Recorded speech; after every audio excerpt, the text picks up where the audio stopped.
I'd like to thank Godfrey Media Group for sponsoring this event and Wild Bunch Catering for their wonderful food today. Thank you so much. Our speaker, Park Howell, has been in advertising for 30 years, has run his own agency for 20 years, and has been steeped in business storytelling for over 10 years. He is the founder of The Business of Story, a proven platform based on his 10-step story cycle system to help business leaders achieve epic growth for their enterprise and their people. He has also created and teaches the communications curriculum for the Executive Masters for Sustainability Leadership program at ASU. He turns international executives into chief storytelling officers to advance their social initiatives further and faster. I give you today Park Howell. Thank you, Paulette. Thank you. Good afternoon. This is the first time I've done a business storytelling with barbecue associated with it, so you guys know how to rock it out here in Chandler. This is great. Thanks for having me. So, quick show of hands. How many of you in the room feel like you're a pretty good, confident storyteller? Huh? Show way up here. All right. And that's okay. You know, I was in San Diego a few weeks back, and I was doing a workshop for social media marketing world, and I had 800 people in the room. And these are paid storytellers. And when I asked them that same question, not even 10% of the hands went up. So you're not alone. And I think what it ultimately comes down to is we were all at the tops of our storytelling games in kindergarten. Would you agree? And this life in general gets in the way, and we stop telling. So today, my promise to you is I want to reignite within you this one true superpower that we all possess. And that literally is the power of storytelling. And why do I call it a superpower? As you think about it, you can communicate with someone clear around the world, a total stranger, might not even speak your same language, but if you tell them a compelling enough story, you can change their behavior. So if that's not a superpower, I'm not really sure what is. And this became painfully apparent to me back in 2005, and it's what has led me to standing in front of you here today, is using this power for good and not evil to help you help your audiences get what they want out of life. And when you do that, they will go out of their way to help you get through your brand, both personal brand and your professional brand. So today, if we've got any social media users in the house, here's my hashtag StoryOn. Here's where you can find me on Twitter. And what I always like to do is I've got my DIY brand storytelling guide that you can buy on the website, or I will give away a free online version of it to someone, to whoever is tweeting out there the most, or I'll go on after the event, find this stream of consciousness under the hashtag of StoryOn, and we'll select a lucky winner and share that out. But first, let me tell you a little bit about how I got here in the first place. My name is, again, Park Howell, and yeah, I've been in the advertising world since 1985 when I moved down here from Seattle, Washington. Grew up in the Pacific Northwest.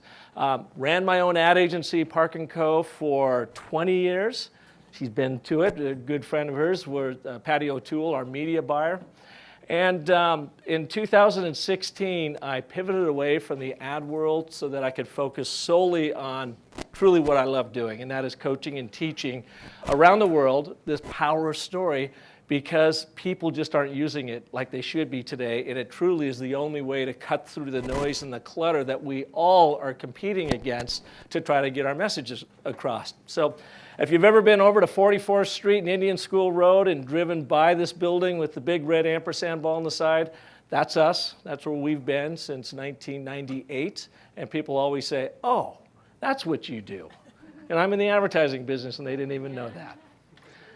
So you've all heard the term that content is king, right?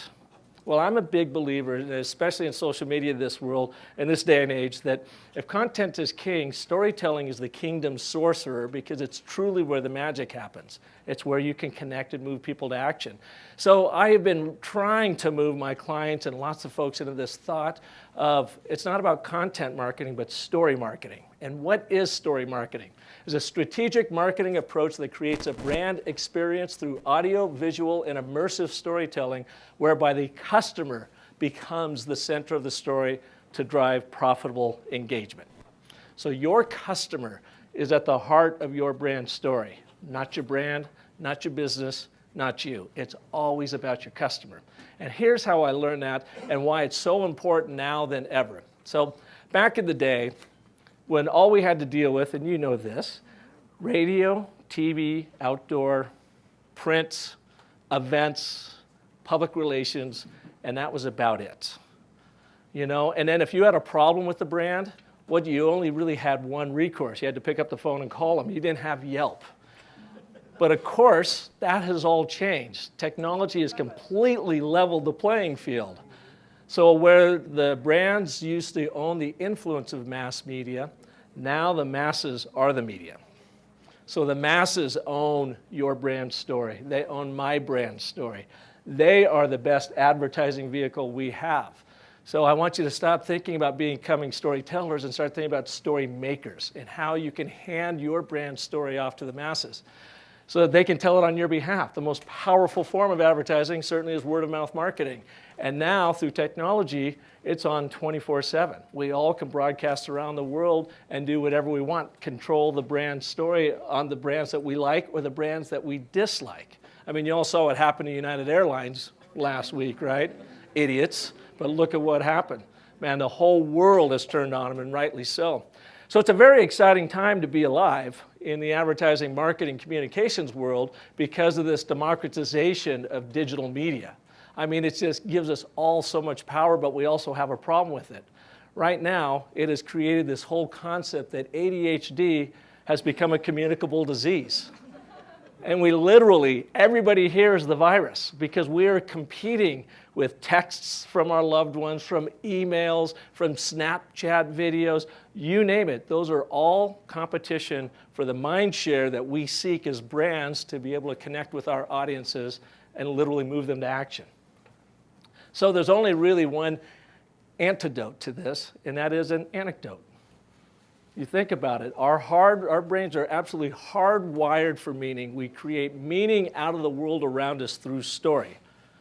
We bring in the data, we filter it through our experiences, and we arrive at what is the event that is happening or that may happen, and how do we, as a living, breathing being, survive that event? And our brains tell us how to do that through the power of story. Now, it is so powerful, and it used to be in the day and age when the brands owned owned the influence of mass media, that they could tell us what to do, and they could speak down to us, and they could sell us on the fact that, gee, we just aren't good enough without their product or service. But it doesn't work anymore because our brains are like, no, that's not the story I'm buying into. In fact, I own the megaphone. Now, this became very clear to us when our son here, this is Caden. Caden, he was born with encephalitis, swelling of the brain, and we didn't know it. We didn't know it until he was in the second grade, and then he started having some symptoms. And we had an MRI done, and one brain surgeon came to us and said, we need to operate on him right away. We're afraid he's going to have a stroke. And then we took him down to Barrows Neurological to Dr. Kim Manwaring for a second opinion. And he looked at him and he said, no, I don't think he's going to have a stroke. In fact, we're really fascinated because his body is compensating for the swelling in his brain. His ventricles were literally 4 times the size of what they should have been. They said, we want to monitor him and just watch what happens, learn from him, and eventually we're going to need to do some surgery. So Cade grew up, pretty normal. Kind of a kid that was always out there a little bit, so I was reading everything I could read about what does this swelling do on a brain, especially a young man like that, and how does it affect him.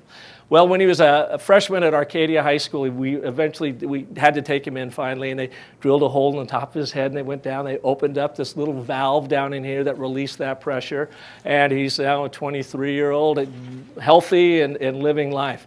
But in this process, I read everything that I could find on the brain structures, and what this swelling would do, to him.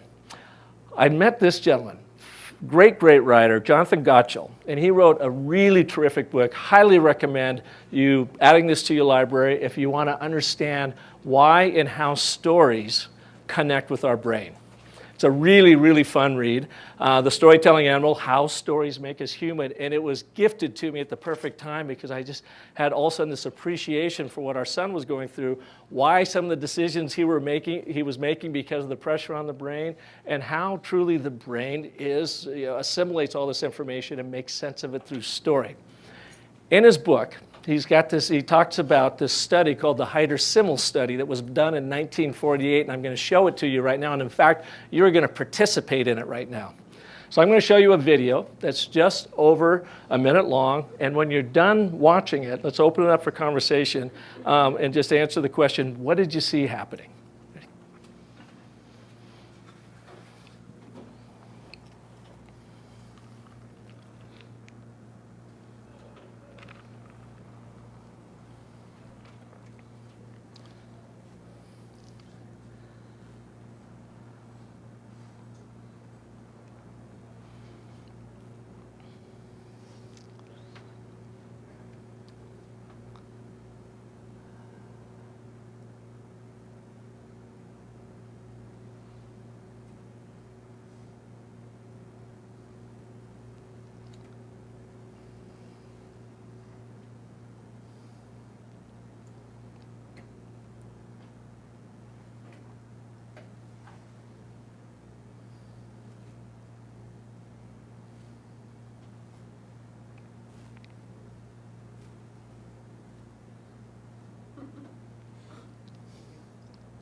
All right, kind of weird, huh? Really weird. What did you see happening? Paulette, do you have your mic? Who would like to volunteer? What did you see going down on that? Up here, Frank? Well, 1 sec, let's get a mic so everyone can hear you. It looked like the big triangle was a bully and was keeping the little triangle out of the rectangle. But at one point, the two triangles and the dot made a face. So that was one of the things I observed, I guess. A face came out of nowhere? And Yes. it's like, whoa, yeah. Right. And then what happened at the end? Well, the big triangle drove the other two, the dot and the other small triangle out of the picture. Yeah, so it was kind of a bowling type thing going on? Right, right. Yeah, thanks. The walls came down. And the walls came down, went crazy. The walls came tumbling down. How about someone else? Someone see something else differently than that? There is no right or wrong answer here, by the way. Right over here. And your name is Bree? Bree. Bree, what'd you see?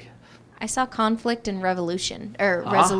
So Okay. it's like they started off, okay, what's going to happen? It was a questionable experience. They're trying to observe the big triangle and figure out, well, why are you acting that way almost? Like they're asking themselves a question.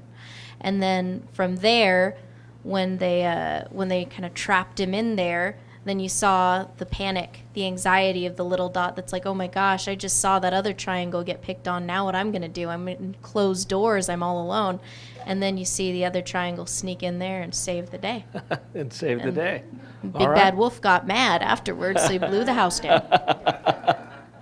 How about someone else? One more? Something like way out there. Right here. We got a way out there right here. And this is Tony? Yes. Tony, what'd you see? Well, I saw a realtor trying to keep a buyer and a seller apart from each other.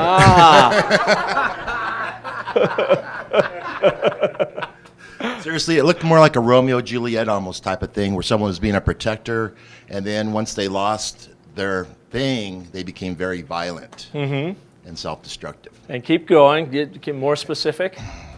And demolished everything in the universe around them that meant anything to them that was in their confinement. And so they busted through this thing, and they settled for less because they didn't go search for what they lost. And they settled for less. So the moral to that story, too. What is the moral to that story? Park Howell is a very good storyteller, and I learned that very quickly. Thank you. Well, it's funny that you say Romeo and Juliet because I do this every single time I do a workshop, and I was doing one at our office, and we had, I don't know, about a dozen people sitting around the table, and there was this lady right here, and I asked her, I said, what did you see? And she said, Romeo and Juliet. You all saw Romeo and Juliet, right? I mean, it was just what was baked into her head. And people are going, no, didn't see that. And then I asked the guy sitting right next to her, I said, what did you see? And he said, I saw a sperm trying to impregnate an egg. Yeah, so I tell this story to our creative director, Luis Medina, at the time, and he goes, oh, great, your little Rorschach video took him from Shakespeare to Porky's all in one fell swoop. But what is always amazing to me when I showed this to the Arizona Librarian Association, a room full of 60 librarians, which I love the irony of me teaching librarians about story. And one lady said it was kids chasing butterflies. I'd never heard that before. I've heard dog and cat fights. I've heard everything. But when you think about it, what literally was going on up there was nothing. It was just a bunch of data, shapes floating around, editing to suggest maybe something, but there were no faces, there were no human beings, there was no audio, there was nothing to propel the story along. But did you see how your brain had to create a story about what was happening? It's how we create meaning. We are not, our brains, believe it or not, are not logic processors. We are story processors to figure out what is happening around us. And we get caught up so often in selling the data first. And what I like to tell the folks, our students at ASU, when they all get caught up on talking about the data of the event around sustainability, climate change and this kind of thing, just filled with jargon and data. As I said, data does only one of three things for us, and you saw it up here. You got nothing but data that was exposed to you. Data records an event that has happened, data monitors an event that is currently happening, or data attempts to predict an event in the future. But our brains only care about the event, and why do you think that is?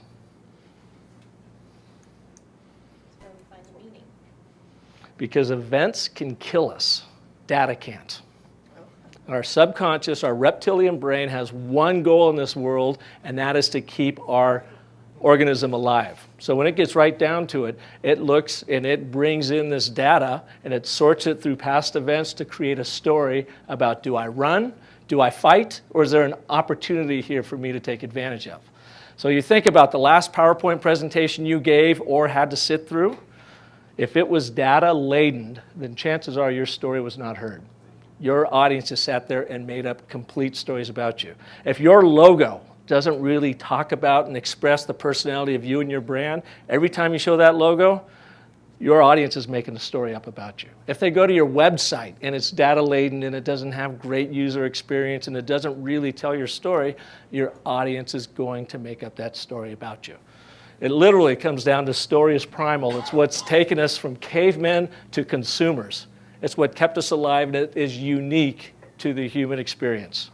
No other mammal, no other organism deals in story. Only we do. Now, this whole time when I was understanding about what was happening in our son's brain, our other son was going to Hollywood. He went to Chapman University between 2006, 2010 in Orange, went through their film production program, a really marvelous school, a marvelous program, graduated and has been downtown Hollywood ever since. He's a motion designer, wants to be a filmmaker. He's made a number of short films, and he just got done doing a TV commercial for Adidas using virtual reality. So he's really working on the virtual reality realm. He's been making film. His name is Parker. I'm Park. He's Parker. He said his kid's going to be called Parkest, which I think is kind of clever. Parker was literally making films when he was a little dude. I showed him how to make stop-action movies with Legos, and then he too went to Arcadia High. Did you know that Steven Spielberg went to Arcadia High? Yeah, and they have a great film program there. He and his buddy Will Walsh got a film in the Phoenix Film Festival when they were seniors in high school, and so, I mean, he's been all in as a filmmaker since a little guy.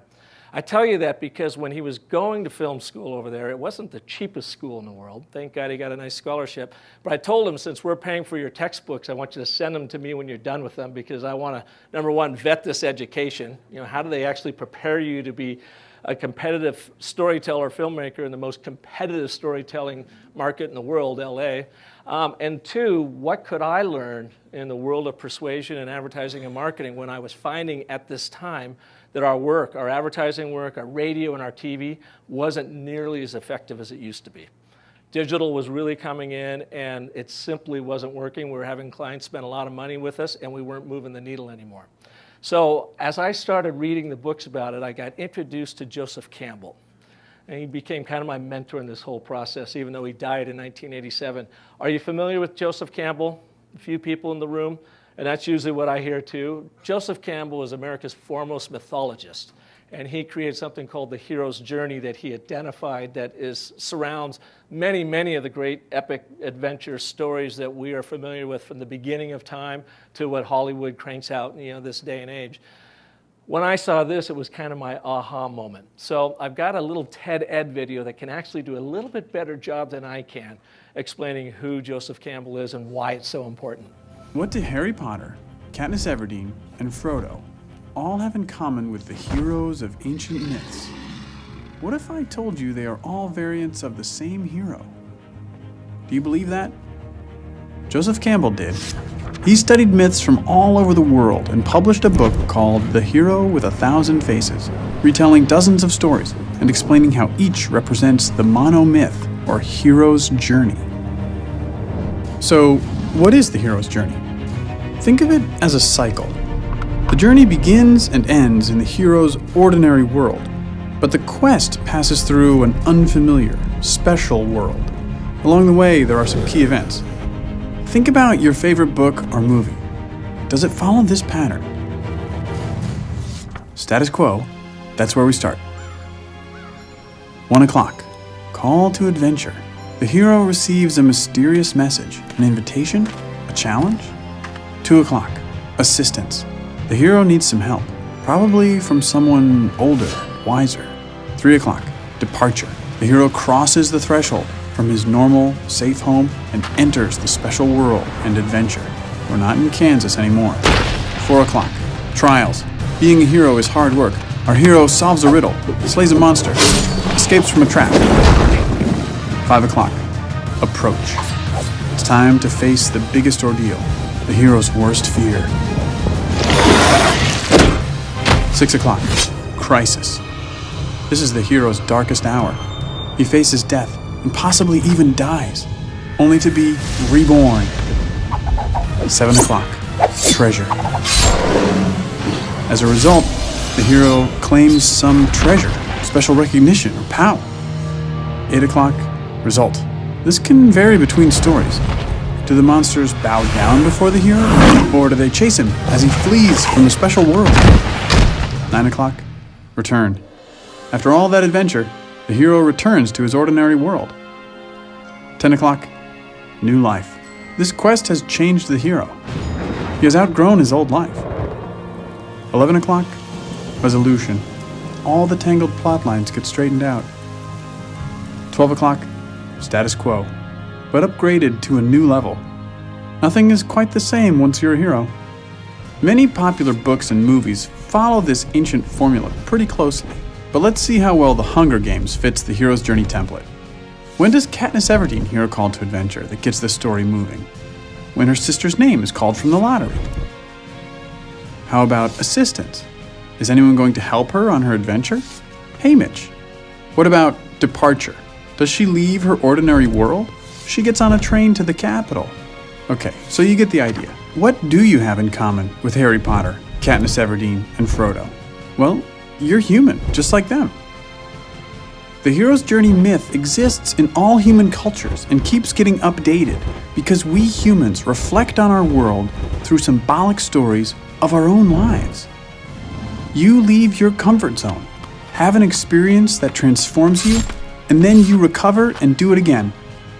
You don't literally slay dragons or fight Voldemort, but you face problems just as scary. Joseph Campbell said, "In the cave you fear to enter lies the treasure you seek." What is the symbolic cave you fear to enter? Watch for this formula in books, movies, and TV shows you come across. You will certainly see it again, but also be sensitive to it in your own life. Listen for your call to adventure. Accept the challenge. Conquer your fear and claim the treasure you seek. And then do it all over again. So does that feel familiar to you? You know, you start thinking about the movies that you love, the books you read, even songs that really connect with you.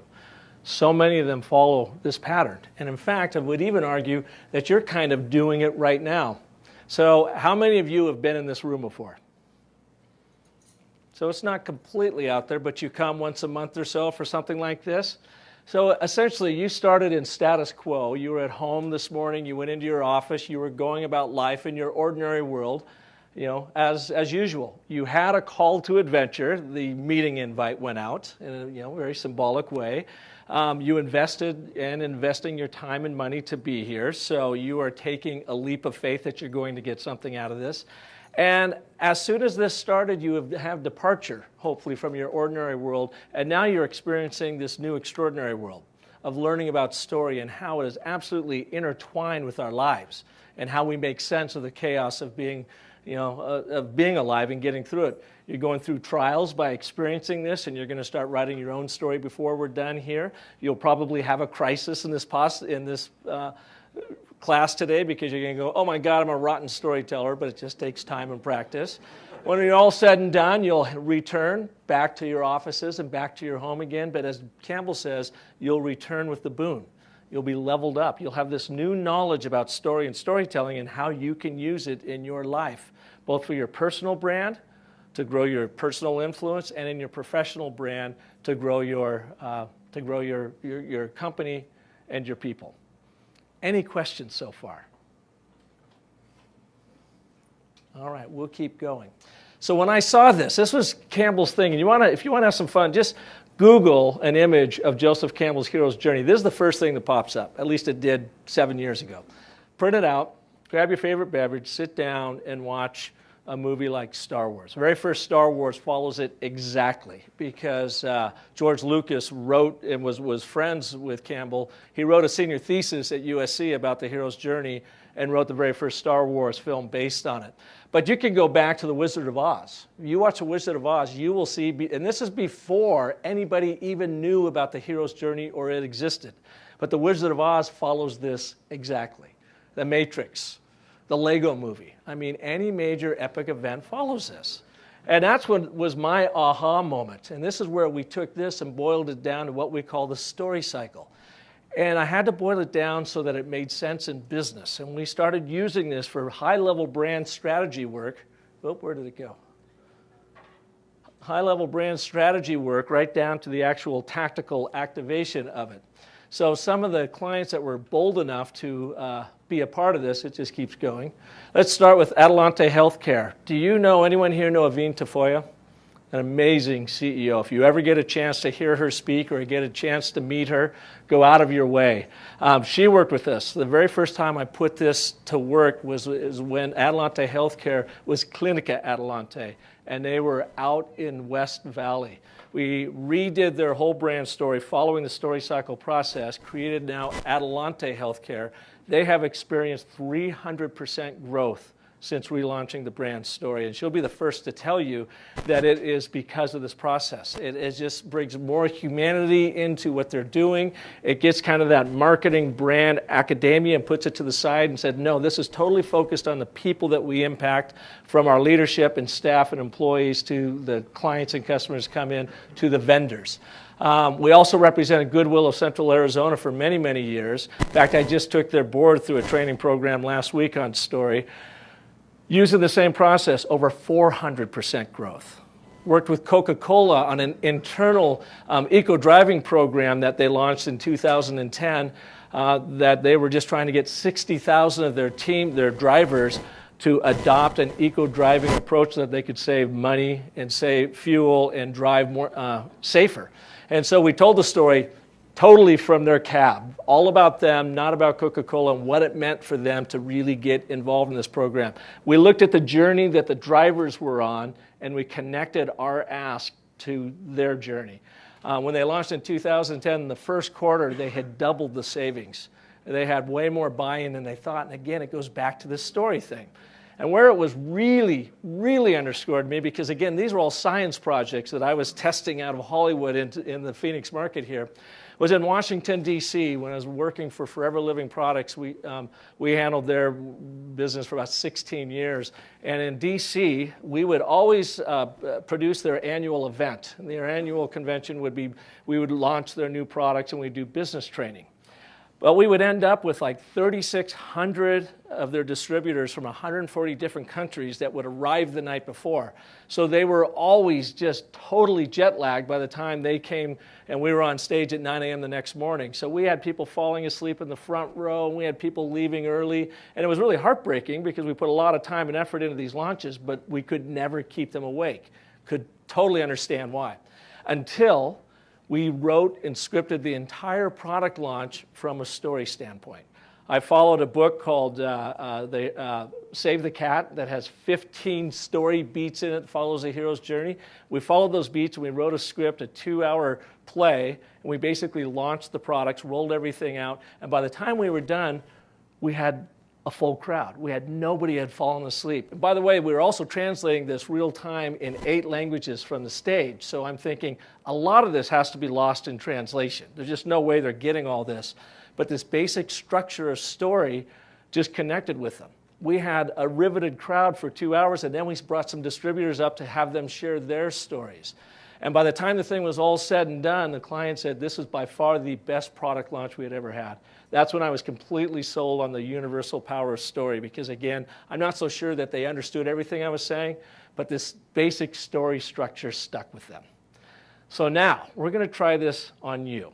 Instead of doing all 10 steps, because we don't have time for that, I want to show you a little technique that you can use every single time you are trying to get a story or a communication pulled together that will make you way more powerful in how you communicate and connect with people. And in fact, it'll become your elevator pitch that will only go up to the first floor because that's all anybody has attention for anymore, given that we're in this ADHD environment. So, you ready to give this a go? You've all been done eating. You all have something to write with? And if you want, in this little storybook, you can write in the pages back here. Here's what I'd like you to do. I'd like you to pair off, get with somebody else, and I'm going to give you 1 minute. You guys decide. One of you is a reporter. One of you is sharing your story. So, like, say for you two here, Cheryl? Yep. Bree? So, Cheryl, you tell Bree your story. Bree, you take notes, just like a reporter would. You're going to have 1 minute to get your story down of what you do in your business. Why your business exists or whatever. Once the 1 minute's up, then you're going to switch. You're going to tell Cheryl your story, and you're going to have to take notes. And you have 1 minute to do that. All right, everybody? You pair off? Do you have? We've got an extra person over here.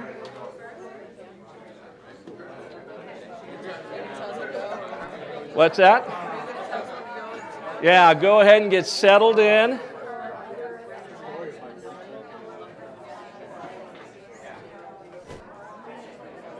And go. We got 1 minute. Seconds and we'll switch.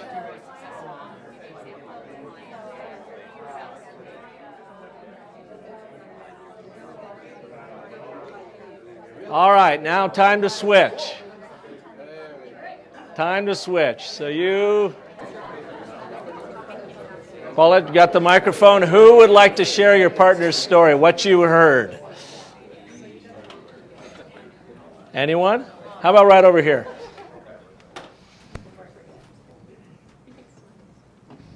Hi, I got to talk with Jamie from Get Notice Solutions.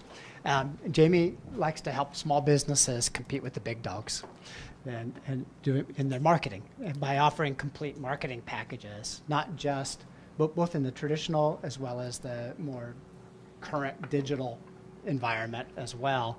But to do complete packages and not just focus on one area or the other and compete at price points that they can actually afford as small and growing businesses. So what's your number one specialty? Social media. Social media, but okay, so that's what you like to do. That's a focus. But anybody else in your line of work can say social media. What do you do better than anybody else? Well, what I do best is the content writing. So I really like to understand who they're trying to target and then get out there and determine what that target audience needs, what they are more apt to want to read about and know about, and really get that information to those consumers to gain that authority and trust for my client. How many other people are in social media marketing in some way, shape, or form in here? Hands up. Don't you all do the exact same thing she does? So what do you do better than all of us? Well, I actually, By the way, thank you for letting me put you on the spot. No, it's okay. I love it. No, No. It's all good because good. we all suffer from this. Go ahead. What I do really well is that I go out and I find major players in the industry who are writers. So I have writers who write for the Republic, the New York Times. A lot of I don't recruit college students, so like my mortgage writers, people who write for my clients that are in the mortgage industry, combined, they have 136 years of mortgage industry experience. Okay. My dental clients are people who work with the dental associations in various states, manufacturers, things of that nature. So I really get out there to find the people that can give the most valuable information to my clients' clients. So you're a social media stringer. I am. Yeah. Okay. But do you see now all of a sudden, I'm sorry, your name? Jamie. Jamie. All of a sudden, do you see how Jamie, just by drilling down a little bit, has more meaning around her brand than just a social media person that goes out and understands target audiences and writes on behalf of their clients, which, by the way, we all do. You know, we live in this land of abundance, meaning there are abundant opportunities and options for all of our customers to buy the products and services that we sell. We don't live in a land of scarcity anymore. So to get our story absolutely crystal clear is critical if you are going to get your piece of the pie. And so that's what this process is going to do. Thank you for that. Now we're going to take your story and everybody else's story and fine-tune it so you can tell that story in 2 sentences or less. You ready? And we're going to use just this basic 3-act structure of story. You know, every story has a beginning, a middle, and an end. And the first time I heard that, I was like, well, duh, of course it does. But the interesting thing in business is we always leave out the middle, because the middle is where the conflict is, the contradiction is. It's the messiness of life. And by God, we don't want to let anybody know that we're human and that we mess up. And yet, in this day and age where our customers own our brand story, they know we mess up. They know we blow it. And by the way, they like us because of it. It endears them to us. And so we have to understand what they're going through and the conflict in their life so that we can connect our stories with them and be vulnerable and be authentic in the story. That's why the middle is so important. So from now on, every time you have a cup of coffee, I want you to think in story, because this is so important to get this basic thing down. Your story starts with a whole bean. It smells great, feels good in your hands. It might be the Sumatra blend. It could be the Pike's Place roast. You got it at home. It sits on your counter. You get up in the morning, you look at it. You anticipate what it's going to do for you. It says something about you. You're organic. You like free trade. You don't mind paying a premium for this. You know, you are identifying with this protagonist. But in and of itself, unless we have character transformation or story transformation, we don't have a story. So what do we do to our protagonist here? Grind the hell out of it, right? We put it through conflict. And then what do? When we grind it, then what do? We boil it. And we pour scalding hot water over it. And if we're really twisted, we put in a French press, and then we press the hell out of our favorite little protagonist here. And then it hits the cup. And it's like, I've made it. And you know how that is when you've gone through something tough, and right when you think you've survived it and you made it, what does the universe do? It punches you in the nose one more time, right? Just to test your character. So we pour scalding cream over the top of it. But what do we end up with? This delicious cappuccino. So we have complete character arc in a very basic structure of making a cup of coffee, and I want you to always remember this in your story. So let me underscore that this is the way story has been since the beginning of time. Here's Thog, our caveman, remember? Story is primal. Thog gets back to the campfire, to the cave, and he's talking to his good buddy Thag, really more grunting at Thag. And Thog looks pretty beat up, and Thag is like, what happened? Thog goes, well, I was down at the stream fishing for a saber-toothed salmon. Thag goes, uh-huh. And he says, and then a saber-toothed tiger comes out and leeches at me. Well, I take one of my salmon and I hit him upside the head. And he goes, uh-oh, what happened next? Well, apparently he liked salmon better than Thog, took it and ran off, and I'm back here. Aha. You have basic story structure: setup, problem, resolution.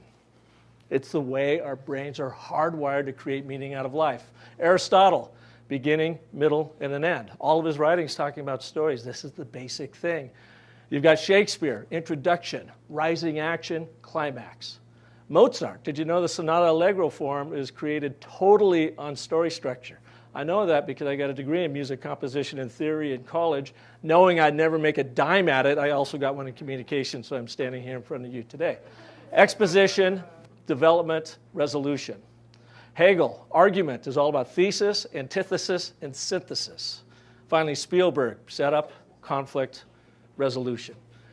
Since the beginning of time, story has always been about 3 acts, and yet in business, we never ever take advantage of that, even though our brains are absolutely hardwired for it.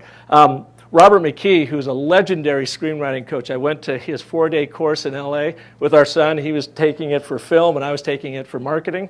He said one of the greatest lines, he said, our conscious mind is the PR department for our subconscious, where all the real decisions are being made. And our subconscious, cell to the heart, the head will follow, looks at story and information in this step. Setup, what's the problem? How do I resolve it with you and your product or service? There's also one other great philosopher that really brings this home. And that's Cartman. Did you know Trey Parker and Matt Stone, they look at every single script, and if a script isn't working for them, they do something called the rule of replacement. And you can watch this on a video on YouTube called 6 Days to Air. They talk about this. Is if a script isn't working, they'll go in and they'll replace the ands with buts and therefores because it propels the story forward. And, but, and therefore. Cartman did this, and then his buddies came along and they did this, thinking that this was going to happen, but this happened. Therefore, they had to do this. But then this happened. Therefore, they had to do this. It's simply the way our brains love to take in story and propel a story forward.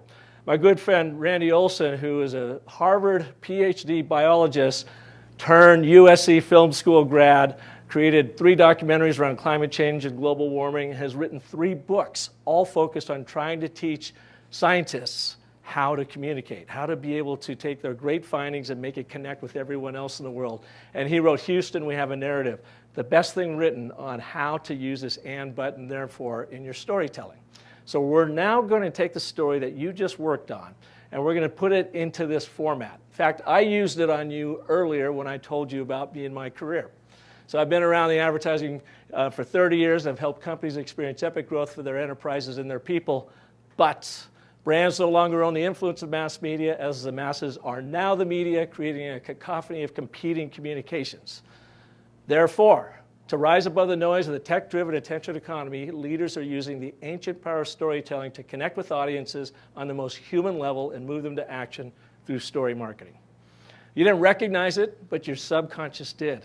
It laid out the entire thesis for this complete presentation. So this is what I want you to do with the story that you just told. I want you to take 1 minute and write your friend's story, the story that you were the reporter on in the and, but, and therefore, breaking it down so basic, and then I want you to turn around and write your own. And here's the 4 elements. Make a declarative statement of agreement. You say something that, so for instance, yours is you are in social media marketing. Nobody can argue with that. And then you want to increase its importance. I'm in social media marketing and whatever that is that it pertains to you to increase the importance of it. But what is the market dynamic, the disruption, the conflict or contradiction that is happening in your story that makes your product offering, any of your products offering, the most timely and relevant answer to that disruption? Therefore, what is the product or service you offer? Got it? Setup, problem, resolution. Beginning, middle, end. And by the way, the more conflict you can put in this middle, for you, the better. This whole reason is why I got out of the ad agency world, because you know what?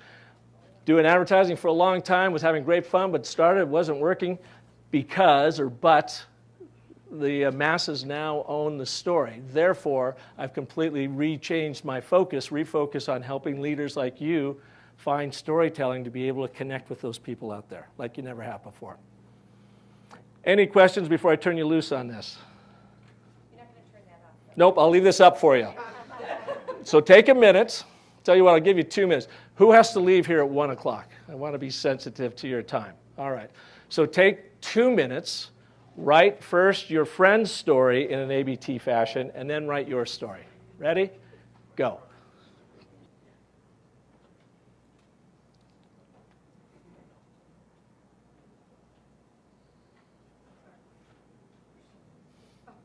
Get it down.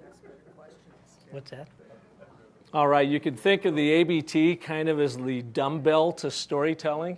I mean, literally something if you use every single day, you will start spotting stories more. You'll become a better presenter, a better storyteller just by thinking in these 3 sets of setup, problem, resolution as quickly as possible.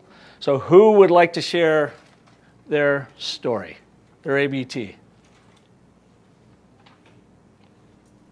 Huh? Huh? How about you? Okay. And your name? Gina Levent. Gina? All right, Gina, let's hear it. Okay. Sorry. I'm not used to using this because I have a very loud voice. Well, stand up, too. Okay. Own the floor. All right. On the floor. Matthews Crossing Food Bank feeds over 77,000 individuals in our community each year, and they do it by collecting food from food drives, stores, and money donations with dozens of volunteers. But the summer months, we have more need, with children not receiving school lunches and home all day hungry. Stores stock less because they have less snowbirds in town, so they don't carry as many items, and then they would have less items to donate to us. And with the snowbirds leaving, there are many of our volunteers during the summer. Therefore, we need help having food drives in the summer and volunteers during the summer months. So we are counting on you. Awesome. Did you hear that? Thank you, Gina. That was excellent. I mean, it seems, oh, I don't need this. Here. It seems so basic, doesn't it? It seems so basal, so elementary, but she gave us the perfect setup. And how many people do you serve? Over 77,000 individuals last year alone. Yeah, so it's just like, wow, declarative statement, yep, okay, cool, increase it's important. Wow, you're doing amazing work, but here's the problem. We're losing volunteers, and we're losing food, we're losing stock during the summertime, so we can't feed all those kids. So we need you to donate and to volunteer. So then we have a beautiful resolve the problem call to action. Excellent example. Thank you. Does it seem too simple? I love telling stories. Yeah, I could tell. I just had to warm up. But it was so powerful. It's just, and you can use this for all your presentations, your emails, your letters, your white papers, your blog posts. If you get your head wrapped around what the ABT of your story is, it just guides everything else. It becomes your guiding light. Now, you were saying that you could use it for questioning. Oh my gosh, it'll totally help me to ask better questions, because when I started to try to write Frank's, I'm like, wait a minute, I didn't even ask about that. I didn't Yeah. uncover that. So, Yeah. I mean, the reality is we don't listen very well, and this will really help us uncover some more information. It's the very first tool I teach our students at ASU, and I mean, I grill them on it. They do it for 2 months straight of finding the ABTs. How about one more? Right here? Great. Jennifer is a photographer who captures special moments and images in people's lives. She understands the importance of family, but currently everyone has cell phones and takes their own pictures that go into Never Never Land. But she can help create a physical portrait of beauty and value that warms the heart and makes people smile and reaffirms the importance of family. Okay, let's read that one again. Good job. It's coming together. So start from the top again. Oh, man. No, you're doing great. I have to read my notes again. Jennifer is a photographer who captures special moments and images in people's lives. She understands the importance She understands the importance of family. But everyone currently has cell phones and takes pictures that go into Never Never Land. She currently therefore she helps create physical portraits of beauty and value that warms the heart, makes people smile, and reaffirms the importance of family. Yeah, great. And you don't always have to have the and button therefore in there, but I do have you do it early on when you're doing this because it makes you think in this 3-active story. It just makes you do it, and it makes you get so focused on what your message is. It's really, really powerful. One more? We have time for one more? Who else would like to jump up? Bree? Come on. All right, so Yep, let's get the microphone for you. So this is what I've developed for Cheryl. We'll see how it goes. All right. Cheryl's been in the restaurant industry for years, but was dissatisfied, and she owned her own restaurant, but was dissatisfied with the marketing options that were available and how patrons could actually interact with the restaurants and find the coolest new things that they were doing. So she created her own platform that people could easily access and targeted the city of Chandler because that's what she's passionate about. So now she connects the restaurant industry with real people to enjoy dining on her directory. Yeah. But to make that as simple as possible, it was great. Cheryl used to be in the restaurant business and had her own restaurant, but was disappointed with the marketing and the opportunities to truly engage the patrons. Therefore, created a platform that was location specific here in Chandler, so restaurateurs could connect with and share the stories with their audiences like never before. Boom. I didn't even get to the first floor on that, but I have total understanding. Now, you and Margie, is that right? No, what was your name again? I'm sorry. Jamie. You both said you did the exact same thing in social media, but do you see you don't? Social media is just simply a platform that you're working on. I do social media, so now all three of us are doing the same thing. We have no brand, point. But now we really understand that you are like the stringer. If you want to be really specific in some different industries, you go to Jamie to get her writers. But if I want to be in the restaurant world, then I come to you. If you want to be in the storytelling world, then you come to me. So this is what this does for you. It puts a fine point on what your overall brand story, and it gets you thinking in setup, problem, resolution in all of your communications, because that's what our subconscious wants. That's what our reptilian brain wants.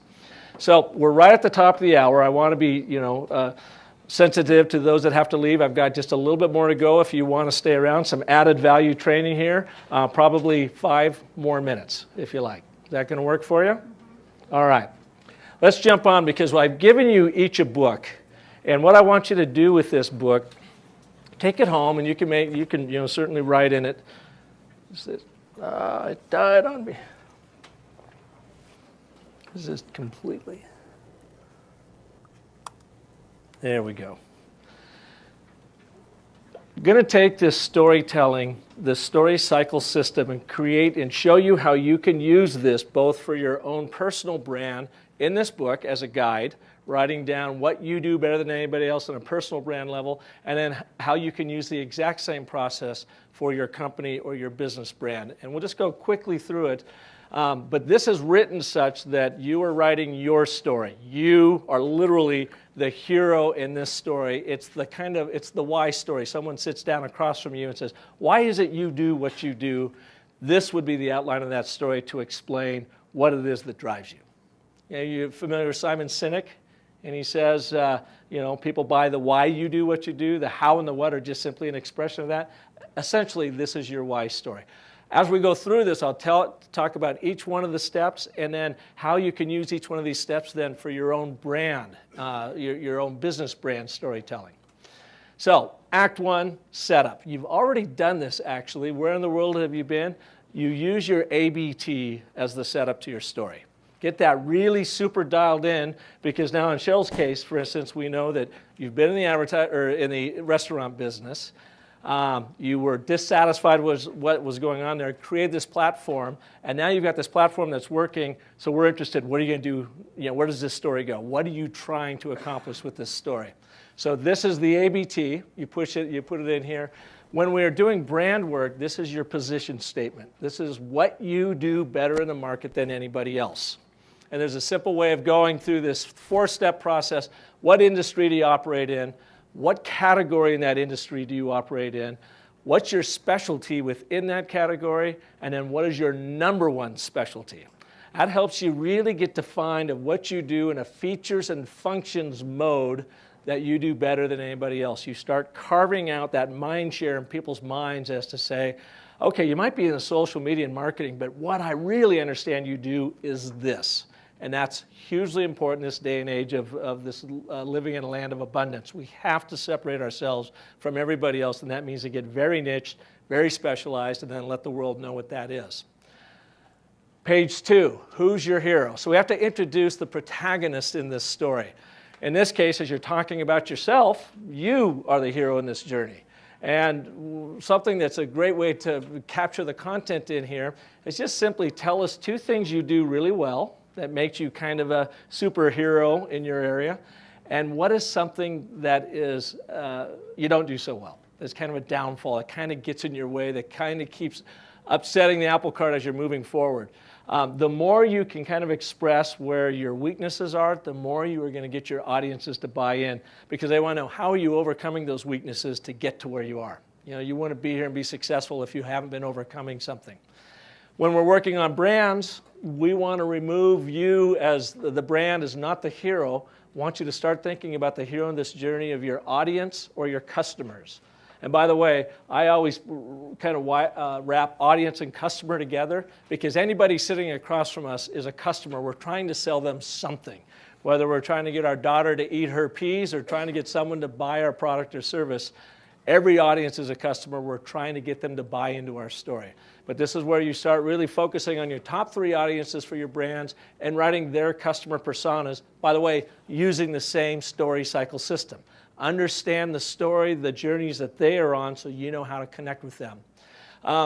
I found this is a billboard that just went up by our office the other day, and it cracked me up because it does the exact wrong thing. This is old-fashioned advertising. I'm hoping no one from Donnelly's in the room.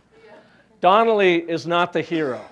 They are not the center of the story. Their audiences are the center of the story. Yet they position themselves as a brand, and what does that make you feel like? The poor damsel in distress, and you're going to come and make my life better.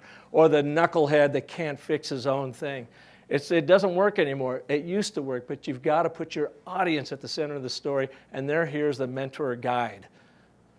I just had to take that shot because I thought it was a great example of old-fashioned way of looking at things. Chapter 3, what's at stake? So in your own personal journey, what did you stand to gain by going about and doing what you're doing? And what did you stand to lose by remaining in status quo? People want to know, start amping up the conflict within your story of, man, what drives you? What really motivates you every day to do what you do? And if you weren't doing it, what would you stand to lose? What would happen? When you're thinking about your customers, you want to think not only what are your brand goals and objectives, but what do they stand to gain by interacting with you, by buying in to your product or service, and what do they stand to lose by not doing it, by remaining in status quo? It's really important to get clear on this because you tell different stories to different audiences depending on what their mindset is about you, the brand. Chapter 4, the call to adventure. Every story has to have what Hollywood calls an inciting incident. Something has to happen to propel the story forward. What happened in The Wizard of Oz to propel that story forward? Tornado, the inciting incident. What happened in Star Wars, the first one? Luke returns, he's on Tatooine, he returns to his home to find his aunt and uncle have been murdered. And that sets the whole thing forward. Well, in our line of work, we got to have something that's happening in the market out there. What is the disruption that is taking place that our brand is in response to that helps our customers get what they want? So what, in your personal brand life, what was the disruption that happened to you to get you doing what you are today? And then when you're thinking about your business brand story, what is the disruption in your audience's life, and how can you capture that in your unique value proposition? The unique value proposition is based off of your position statement, which is functionally what you do better than somebody else. Now you're starting to level this up emotionally. Through that function now, how can you give us this? Often a tagline will come out of this. What is it that you do that you can capture on more of an emotional level with your audiences? Moving into chapter 5, this starts taking us into Act 2. Conflict is the marrow of all stories. So this is the problem. The more you can amplify this in your stories, the better, because it means that you are the answer to whatever's happening. So in your own personal stories, I call this villains, fog, and crevasses. What is the competition, the external competition that is out to take away your market share that you're having to deal with? And what is the internal villains that you have to deal with? It could be something that you're telling yourself, it could be fear, or it could be challenges within your organization that you have to overcome. Fog. What are the blind spots? What is it that you didn't know until the universe punched you in the nose and you had to respond to it? When you include these little tidbits in your storytelling about you, it really connects you with your audiences. And then finally, crevasses. Are you walking the talk? You know, we've all been there where we say one thing, but our production or our capabilities are something quite different until we can connect those two. So we look at the same thing as when you're doing your brand work, when we talk about market tension. Again, keep ramping it up. What is it that your audiences don't know about you? What are the villains that they're coming up against your competition, or what are they telling themselves that are keeping them from buying into your product? What don't they know that they don't know about you that you have to shed light on in your storytelling? And then, of course, how do you connect those crevasses, those gaps in your customer service? So get very, very clear on what this looks like for your personal brand and how your professional brand, organizational brand operates in this. And now I'll start showing how you deliver on all of this.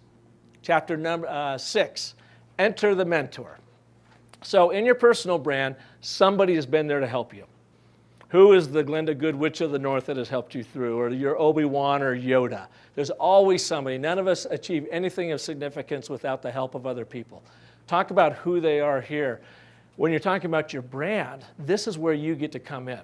This is where we want you to look at and consider what is the emotional promise people get from buying into your product or service. It's not what you make, but what you make happen. What emotionally do they take away every time they connect with you? What is the gift? It goes above and beyond just selling a product or service. What does it do for them? And what personality do you go to market with? And how consistent are you with the personality of your brand? Does it look and feel the same in how you communicate on your website and your social media and your marketing materials and your presentations? Really important to get this dialed in.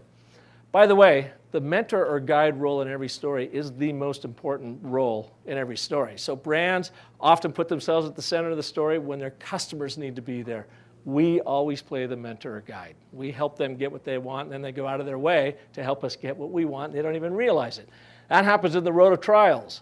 This is where now your features and functions and benefits really come into play, and to be able to understand this customer engagement on 3 basic levels: brand awareness, brand adoption, and brand appreciation.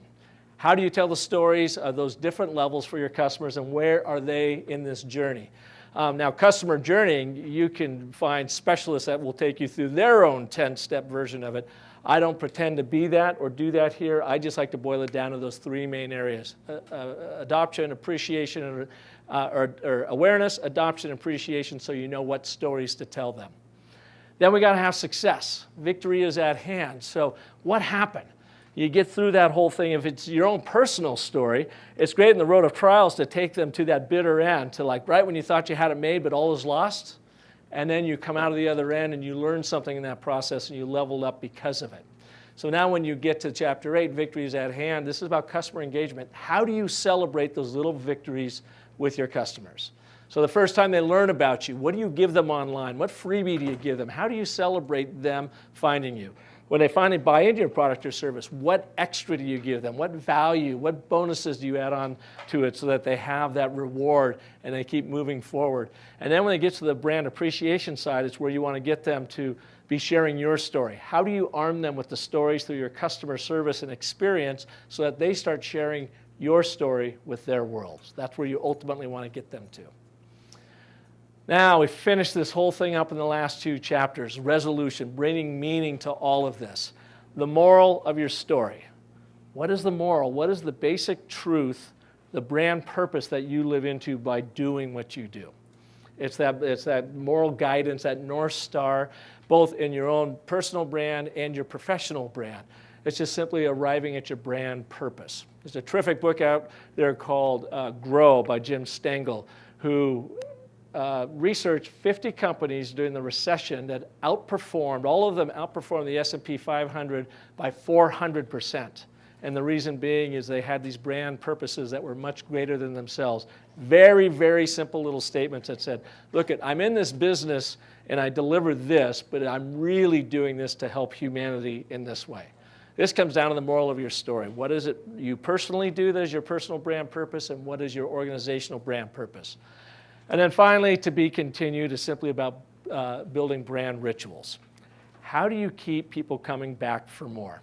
Being part of this story that happens over and over and over again, and arming them with the story so that they can go out and share it with their worlds. Brand rituals, and every story we tell, we want to get people to buy into it. We want to give them a reason to be a part of it, and you actually want to have a call to action. So my call to action for you today is to use this book and take it home and think about your own story first. Write your story of why you do what you do, and then apply that to your brand story. And how is what you do, why you do what you do, expressed through your brand? Any questions on all that? I know I'm throwing a lot, and I want a lot in an hour, and so let's just wrap it up with this.